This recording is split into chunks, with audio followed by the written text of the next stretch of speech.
Reuniones. Se está esperando pues la llegada de los mandatarios, ¿no? John Biden, el presidente chino, en fin, muchas autoridades, pero también alrededor de esto muchos empresarios. Perú es el anfitrión de esta cumbre APEC 2024. Vamos a conversar respecto a sus trascendencias. Voy a saludar a nuestro invitado, Luis Miguel Castilla, exministro de Economía y director ejecutivo de Evidencia Consultores.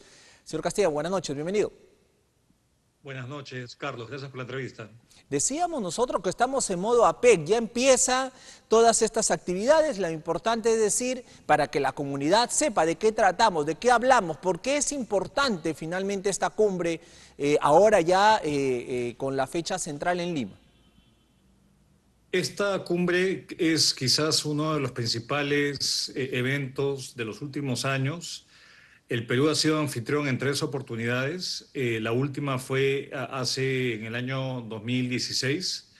Y el foro APEC, para que la audiencia entienda, es un foro que congrega las economías, 21 economías del Asia-Pacífico, que es un conjunto de economías, porque no todos son países, que suman el 60% del PBI mundial, 50% de comercio internacional, y que congrega las economías más dinámicas del mundo. De hecho, el Perú es miembro desde el año 98, llevamos 26 años de membresía, y somos conjuntamente con México y Chile los únicos países miembros de América Latina. Y lo que tiene este foro, que este año, presidido por el Perú todo el año, ha tenido como lema empoderar, crecer e incluir, la esencia es bastante privada, es motivar inversiones y comercio en este bloque, y es ver las formas cómo aprovechar de la apertura internacional. Entonces, es un foro muy importante. A mí me tocó, de hecho, participar cuando fui ministro de Economía hace ya más de 10 años, en un foro similar en Rusia, en Vladivostok, en Estados Unidos, en Honolulu, y es uno de los foros que muy importante y muy trascendente en un momento muy difícil, el cual el proteccionismo ha incrementado en el mundo con la elección de Trump. Pese a ello, es de las economías más dinámicas del mundo y obviamente muchas oportunidades pueden surgir de este foro en los próximos días acá en Lima. Efectivamente, ahora ya se preparó, fuimos anfitrión, hemos estado trabajando todo el año porque han habido estos encuentros descentralizados también. Trujillo tuvo su encuentro en torno a la alimentación. Pero, ¿qué nos puede dejar en lo concreto, ¿no? Ya no en la perspectiva, sino ya en lo más concreto, considerando pues las condiciones en que se encuentra nuestro país? Mire, yo creo que todo el año, como usted bien dijo, Carlos, han habido distintas reuniones en distintas partes del país, en Arequipa, en Pucallpa, en Trujillo, en Cusco. Y lo que nos trae a esto es pertenecer a un a un club de países dinámicos, y probablemente lo que ocurra y los, digamos, beneficios más tangibles sea de que vienen los principales líderes de empresas globales, viene el presidente de TikTok, viene el presidente de JP Morgan, que es uno de los principales bancos del mundo, y vienen delegaciones empresariales que se van a juntar. A partir del miércoles empieza la cumbre empresarial de la APEC, y es quizá uno de los foros donde el sector privado tiene una preeminencia, donde hay instancias de coordinación público-privada. Y lo que nos trae son básicamente reuniones bilaterales donde ahí se concretan ciertos aspectos. Por ejemplo, en esta oportunidad se va a mejorar el acuerdo comercial que tenemos con China, se va a optimizar ese acuerdo que ya tiene 14 años de vigencia, se va a firmar un acuerdo comercial con Hong Kong, y obviamente el plato de fondo para nuestro país es la inauguración del puerto de Chancay. Y esto sucede, son lo más concreto, pero es una oportunidad para que el país se ponga pues en vitrina de los inversionistas internacionales que buscan oportunidades, y quizá lo más interesante sea el puerto de Chancay y las oportunidades que tiene nuestro país de resaltar en esta parte del Pacífico al convertirse potencialmente en un hub logístico que acerque, digamos, las dos vertientes del Pacífico, ¿no? Y eso es lo más importante, y es apostar por la apertura en un contexto complejo en el cual probablemente el APEC del año entrante, cuando Corea lo va a presidir, sea muy distinto porque ya no va a estar el presidente Biden, sino va a estar el Trump. presidente electo Trump, y probablemente las prioridades cambien, pero hay que aprovechar este tipo de cumbres para atraer inversión y para aumentar el comercio, que es como fuente de crecimiento una fuente muy importante. Efectivamente, señor Castilla, yo entiendo la importancia de este encuentro, finalmente, de estas economías más importantes en el mundo, los líderes, ¿no?, empresariales que vienen también en paralelo y que comienzan a reunir y ver estos circuitos económicos que puedan encontrar empresariales. Sin embargo, corríjame, tal vez soy muy pesimista. Eh, Siento que hemos perdido una gran oportunidad, señor Castillo. Siento que el Perú ha perdido una gran oportunidad de aprovechar este encuentro, ¿no?, gravitante económicamente en la esfera del mundo, porque tal vez pudimos hacer más. Tenemos un país que económicamente no va bien. Tengo acá la cifra. El Perú reportó un crecimiento promedio de 2.1%, con una desaceleración preocupante en relación a los demás países justamente que conforman este foro APEC. Tenemos un país con una inestabilidad política, ¿no? Tenemos, imagínense, tenemos una presidenta muy débil, un Congreso que está asumiendo la función, o sea, los empresarios lo saben muy bien. Y para la cerecita del pastel es la inseguridad ciudadana. Tan inseguro estamos que ni si el presidente chino quiso ir a Chancay. O sea, creo que en el contexto peruano no creo que no hemos podido aprovechar tal vez al máximo todo esto que tal vez sí se pudo hacer en años anteriores, mostrar un país de otra manera, con otra imagen, otro crecimiento económico, un crecimiento sostenido, la envidia del mundo, ¿no? Una aparente tranquilidad política. Ahora estamos totalmente, diametralmente lejos de lo que éramos años atrás, señor Castillo. Corríjame, tal vez, reitero, soy muy pesimista en eso. Mira, hay una dicotomía porque nosotros los peruanos tendemos a ser mucho más pesimistas y mucho más críticos de nuestra realidad de lo que nos ve el mundo. Entonces, y le doy un ejemplo, si hoy día esos países se fijan, van más allá del Pacífico y se fijan pues en la Argentina es un país que no ha logrado vencer la inflación y que está en proceso de ajuste, un ajuste muy duro y muy complejo, cosa que no ocurre en nuestro país. La inflación acá es baja.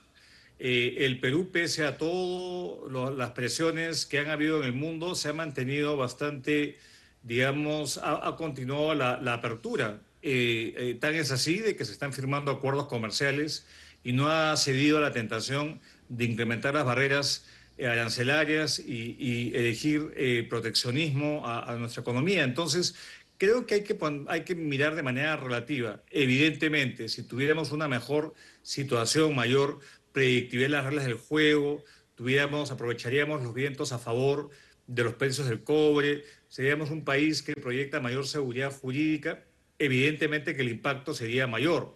Pero creo que hay que relativizar las cosas. Acá lo que vienen son economías muy pragmáticas que están ampliando mercados en un momento en el cual la globalización está puesta en entredicho. Entonces, este foro no tiene la importancia quizá de lo que tenía hace algunos años, porque hay mayor diferencias entre sus miembros. Acordémonos que Rusia es miembro también de la PEC y Rusia pues está en una guerra y está enfrentada a Occidente. Entonces, evidentemente que ese tipo de aspectos empaña cualquier, digamos, aumento en la cooperación que ya existe. Pero dicho eso, creo que nuestros problemas para este tipo de foros, digamos, son menos importantes para, digamos, la proyección internacional. Obviamente, para aquellos que quieren concretar aumento de la inversión, se fijan en todo y ven que el riesgo regulatorio ha aumentado, pero a su vez tenemos pues, cosas positivas como un puerto de calado, un puerto trascendental a nivel internacional, se está inaugurando en los próximos días acá en el Perú y eso destaca, ¿no? Entonces creo que hay que ver las cosas más bien el vaso medio lleno en esta oportunidad y obviamente podría ser mucho mejor, pero dadas las circunstancias no estamos tan mal en los ojos de los países y los empresarios que nos visitan en los próximos días en el Foro PEC. Correcto. Ahora, hablamos ya de estas inversiones chinas en nuestro país, que ya pues lideran. Entonces esto genera también un aspecto geopolítico, y ahí entre Estados Unidos, ¿no? Entonces, ¿cómo puede manejar el Perú esta situación? ¿No? Porque ya bueno, ya se va Biden, pero entra Trump con otra filosofía totalmente distinta. Y se habla mucho de esto, ¿no? Inversiones chinas, dejar espacio a las inversiones también norteamericanas. ¿Cómo analiza usted con la experiencia que tiene esta situación? Mire, ese aspecto sí me preocupa mucho porque hay un punto de quiebre nuevamente en la política exterior estadounidense, donde el presidente electo de Estados Unidos ha anunciado que va a imponerle aranceles que son impuestos a la exportación a muchos países que no comulguen y no sintonicen con sus políticas, especialmente con China. Entonces es un riesgo y probablemente los Estados Unidos vean con mucho recelo ese incremento en inversión que está ocurriendo en nuestro país, que va más allá del tema portuario, en el tema Sí, minero, minero. en el tema energético, en el tema de la construcción, muchos sectores que hoy día la inversión china está despuntando y eso podría, estoy hablando en hipotético, ocasionar algún tipo de represalia del nuevo gobierno americano que diga, mire, usted Perú frene su inserción, su integración hacia los chinos, porque de lo contrario le voy a imponer aranceles más onerosos a su exportación. Eso significaría un quiebre del tratado comercial que tenemos con Estados Unidos y eso pondría, digamos, en jaque a muchos sectores que han crecido al amparo de ese acuerdo comercial. Entonces, estamos en un momento muy difícil en el cual no solamente con el Perú, sino con el mundo, México, obviamente es otro país que puede ser afectado por estas políticas proteccionistas estadounidenses. Y a la postre, si China es afectado por eso, eso podría afectar, por ejemplo, el precio, digamos, del cobre, dado que China es el principal demandante de cobre en el mundo, y podría haber un menor crecimiento, una caída en el precio del cobre, y eso nos podría afectar indirectamente. Entonces, estamos en un momento en el cual este cambio que ha ocurrido en Estados Unidos nos puede ciertamente afectar y se va a poner en juego la capacidad del Perú y de sus autoridades de poder sortear esta geopolítica que lamentablemente se está imponiendo los móviles políticos y no los beneficios para la población, porque el comercio y la inserción internacional ha traído beneficios. Lamentablemente estamos en otro mundo en el cual se duda de estos beneficios y se imponen otros móviles. Entonces, creo que las autoridades peruanas deben ser muy cuidadosas, obviamente, motivar todo tipo de inversión, porque el Perú no se puede dar el lujo de darle la espalda a la inversión de cualquier país, pero sí sopesar el hecho de que estos cambios en la política exterior podrían pasar una factura grande a nuestro comercio internacional. Ojalá que eso no ocurra, pero ciertamente es un factor de análisis y de toma, digamos, de medidas que estén al alcance del gobierno. No sé qué podrán hacer, pero creo que algo positivo dentro de este escenario es que Perú tiene una canasta de socios comerciales bastante diversificados. No depende de un solo país. Si bien China es el principal socio comercial, depende de su comercio con Europa, depende de su comercio con otros países de América Latina, con Estados Unidos. Entonces, eso nos da cierto nivel de resistencia ante potenciales embates de Estados Unidos que ojalá no se den, pero ahí yo tengo más interrogantes que respuestas claras respecto a lo que está ocurriendo producto de la elección reciente en los Estados Unidos. Qué duda cabe, señor Castilla, Biden la tiene clarísima, perdón, Trump la tiene clarísima. O sea, la tiene clara, va a defender lo que él llama su país, ¿no? Y ya, pues eso de alguna manera nos está arrastrando. Chancay, usted habló mucho de Chancay, que va a traer los beneficios, sin embargo acá también vuelvo a ser pesimista en ese sentido, porque he escuchado también a otros analistas manifestando de que no se, el gobierno, el Estado, no ha hecho lo necesario para aprovechar en su gran magnitud la llegada de este puerto y de estas inversiones chinas. Debió poderse avanzar mucho más también para que esto replique. ¿Coincide en ello? Mire, Chancay es un proyecto que yo lo considero que es una promesa. Tiene un potencial enorme. Se ha invertido una fase inicial de 1.300 millones de dólares y eso se puede casi triplicar en los próximos años. Pero para que esa promesa se convierta en realidad, creo que lo más importante, Carlos, es acortar la distancia que hay entre los centros de producción y el puerto, tanto los centros de producción nacionales como los internacionales, porque ese puerto ciertamente puede recibir barcos de tal magnitud que hagan la travesía directamente desde Chancay hasta los puertos asiáticos, en particular el puerto de Shanghái. Entonces, ¿esto qué significa? Que hay que invertir en conectividad. Vemos que la Panamericana Norte está colapsada en el norte chico de Lima y no hay siquiera garantizado un plan de ordenamiento en la propia ciudad de Chancay. Entonces, se está manejando quizás de una manera reactiva, pero para que la promesa del comercio efectivamente se dé y beneficie al país, se tiene que invertir en conectividad y en accesibilidad del puerto.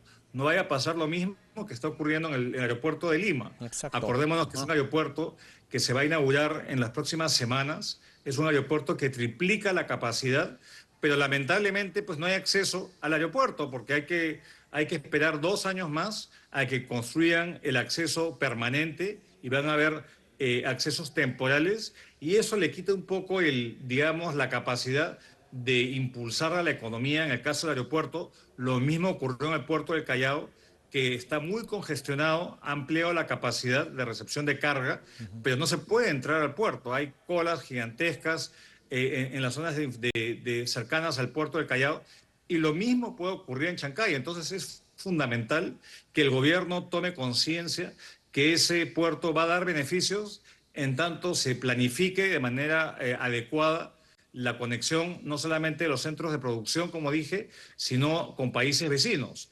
Clave es Brasil. Si la carga brasileña logra pasar, digamos, en lugar de dar la vuelta por el canal de Panamá para ir hacia China y pasa por nuestro país, eso puede ciertamente beneficiarnos. Pero nuevamente tenemos barreras importantes por lo deteriorada que está la conexión física de nuestro país y eso puede limitar el potencial de ese proyecto. Exactamente, eso hablábamos, ¿no? Estas obras complementarias. Para terminar, señor Castilla, y yo no quiero también salir del esquema, ¿no? Estamos pensando en Chancay, estamos pensando en APEC, estamos pensando en cómo reactivarnos económicamente, impulsar nuestras inversiones, pero ¿cómo entender estar pensando en recuperar un crecimiento cuando Piura no tiene agua, por ejemplo? O sea, carece de agua. O sea, los agricultores piuranos la pasando re mal y obviamente ni qué decir del ciudadano, que no tiene agua para beber. Entonces, ¿cómo pensar en una reactivación y en este crecimiento cuando Piura, reitero, está con una escasez hídrica? Dicotomías nuevamente, ¿no? Así es, y es verdaderamente el Perú nuevamente un país de contradicciones, no es capaz de atraer inversión de esa importancia, pero es absolutamente incapaz de evitar de que la represa de Poechos pues haya visto reducir su capacidad de almacenamiento en 65% por falta de mantenimiento. Y eso que Piura pues es una región la segunda más populosa del país y donde solamente el 15% de los hogares piuranos tienen acceso al agua las 24 horas al día. Entonces, esas contradicciones, esas paradojas es lo que caracteriza a nuestro país y yo considero que no es sostenible. Recursos hay obviamente una absoluta ausencia de gestión pública y absoluta visión de ser proactiva, anticiparse a los problemas y lamentablemente en ese caso, como muchos otros, somos reactivos y tenemos autoridades extremadamente reactivas y permisivas que solamente reaccionan cuando ya, digamos, reventó el problema y no se anticipan. Entonces, lamentablemente, y me temo decir esto, somos un país absolutamente de paradojas como esta, y no debería estar ocurriendo estando pues en el siglo XXI, teniendo los recursos y sabiendo que el cambio climático afecta la capacidad hídrica y está poniendo en jaque no solamente a la población que vive en el norte del país afectada por la sequía, sino a todos los agricultores que dependen pues de condiciones mínimas de irrigación para poder solventar su bienestar futuro. Entonces, aforo a PEC, pero también tenemos sequías y gobiernos ineptos que nos gobiernan. Efectivamente, usted lo ha dicho claramente. Señor Castilla, le agradezco muchísimo. Paradojas ya inaceptables de lo que pasa en nuestro país. Cuando deberíamos estar hablando de apego, del desarrollo, del crecimiento, de la inversión, tenemos que hablar pues no de la escasez de agua. Cuando tenemos que hablar del crecimiento y del desarrollo, tenemos que hablar que no hay conectividad, ¿no?, que pueda unir finalmente nuestras regiones y el país. Paradojas lamentables, señor Castilla. Le agradezco muchísimo, como siempre, por estar esta noche con nosotros, pero no hay que ser pesimistas, como yo tal vez, señor Castilla. Así es, hay que mirar el vaso medio lleno. Muchas gracias, Exactamente. Carlos. Muy buenas noches. Muy buenas noches, señor Luis Miguel Castilla, es ministro de Economía y director ejecutivo de Evidencia, haciendo